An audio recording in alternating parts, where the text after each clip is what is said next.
At the same time, you don't want to overcommit to any harassment, because the whole point is you want to build up your Mutalisk numbers over time by just, you know, continually adding more and more. So if you keep losing Mutalisk, that's obviously going to be detrimental to your goal. You're not going to be able to do that as quickly. Getting the Roach Warrior now, that's pretty much just to be safe in case he's doing a heavy mech build.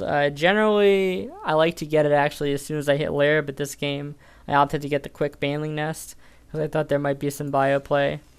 And it looks like he is going to go mech. He's starting to crank out some Thors. We've got dual factory with Tech Labs. Getting some upgrades. Looks like he's working on the 3rd command center. So he actually hasn't cleared the destructible rocks yet, so this could be like an island expansion, or maybe could go over here or over here. In the meantime, I'm just going to play the macro game. You know, I'm not being attacked, so I'm not going to do anything stupid. Just making some banelings for defense, getting my Mutalisk count up, taking a 4th base. Now, this is what I'm talking about the idle Mutalisk, is ideally these should be flying all over the map. You know, just harassing the hell out of the Terran. I could be over here killing this SCV, delaying this command center right now. Maybe trying to snipe off some tanks, although he's got some pretty good placed missile turrets. Here I go, excuse me. Looks like I'm moving out with my flock of Mutalisks. I don't know how much damage I'll be able to get done though, because he's got quite a few Thors out already. So we'll have to see. Looks like I'm going to move in. Get some pot shots in this little group over here. But take a couple volleys from the Thors, which is never really good, but I didn't know he had that many, so I realized that's probably not a good idea and start retreating. In the meantime, he's folding his base over to the gold. This is a very good strategy that Terran can use in this map. You know, you definitely want to take island expansions because it's so secretive. You know, they don't get scouted a lot of times. As a Zerg, you should be scouting for island expansions. You should actually have overlords posted here and here, but that's one of the many mistakes I made this game, is I actually did not scout the islands. You can actually take the islands yourself, actually, either via drop tech or Nidus Worm.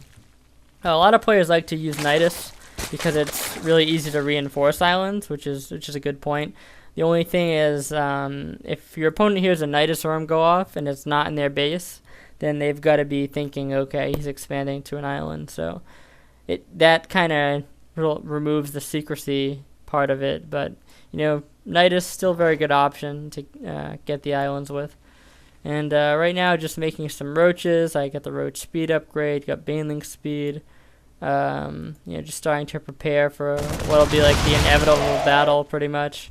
Got pretty decent drone saturation at the gold here. I haven't put anything in the guys yet. A little bit of a mistake. Pumping out some more drones. Got good saturation over here. Decent saturation in the main. Could have a little bit more here. Probably going to be funneling some more drones to either the gold or the or this expansion in the future.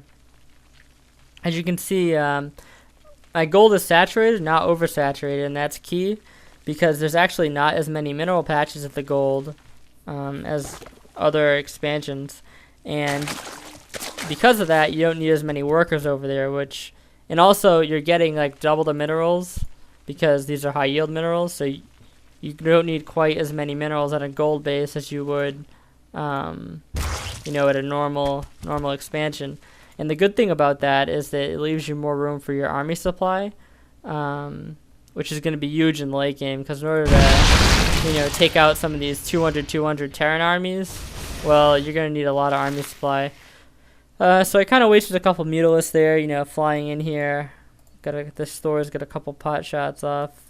He's got quite a few Thors. I believe he has 7. And he's got a couple siege tanks as well. Now, my army right here isn't very ideal. You know, I've got a ton of banelings, some roaches, not many, and some Mutalisks. So this, as you're going to see in this battle coming up, I could have a much better army count. And I'm going to engage and basically try to surround all the units with banelings and, you know, get as much splash damage off as possible, you know, before all my units die.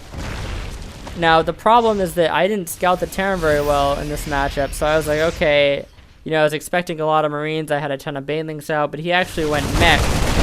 So if I would have had a ton of roaches out, the army would have been much easier to dispatch, and I probably would have taken it all out. But unfortunately, I went Baneling tech, and you know, had a massive amount of Banelings, and I got some pretty good damage off. I killed quite a few Thors, but I'm gonna really need a bunch of roaches to finish this army off, and this is gonna give him the chance to counterattack, probably, and you know, take out maybe this 4th base or something. So as a Zerg, you really need to be scouting the entire game.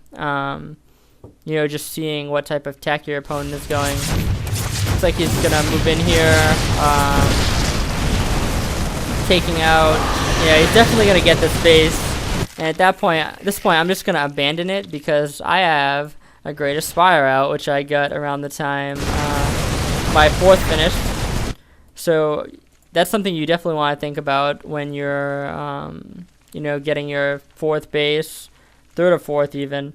You know, you got to say, okay, I got to get my tier 3 units in there. So you want to get Hive Tech around then, and then start upgrading to the Great Aspire. Now, basically, because I got the Great Aspire, I'm going to have these Broodlords.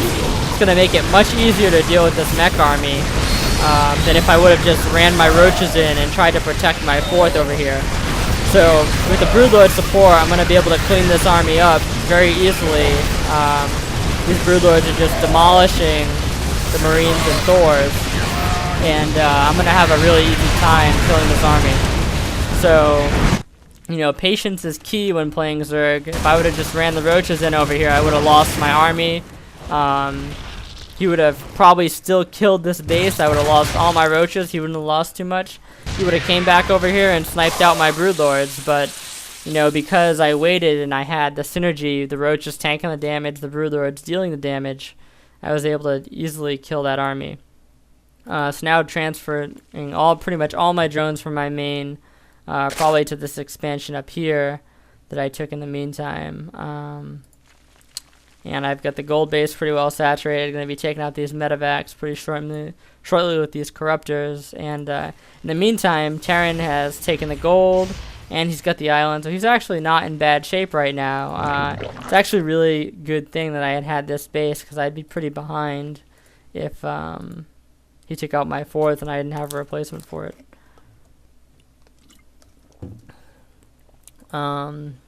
Moving on, looks like we've got an Ultralisk Cavern going up, and this is what I was talking about. It's really important once you start to get to Hive Tech in ZvT and its late game, that you need to focus on getting both Broodlords and Ultralisks. Now, you don't necessarily want them at the same time, but my strategy here is I show my Broodlords in the last engagement. He sees there was a decent amount. There was 5 Broodlords with more Corruptors hanging around. So he's probably thinking, okay, this guy's going to make a ton of Broodlords and just try to absolutely destroy my Thors and Siege Tanks, because Thors and Siege Tanks don't fare very well against Broodlords. And he's pretty much right. So typically a Terran will, you know, mass produce Vikings at this point to try to counter the Broodlords. Unfortunately, this Terran isn't really doing that. He's not the best opponent. Unfortunately, I think he's only like a 2K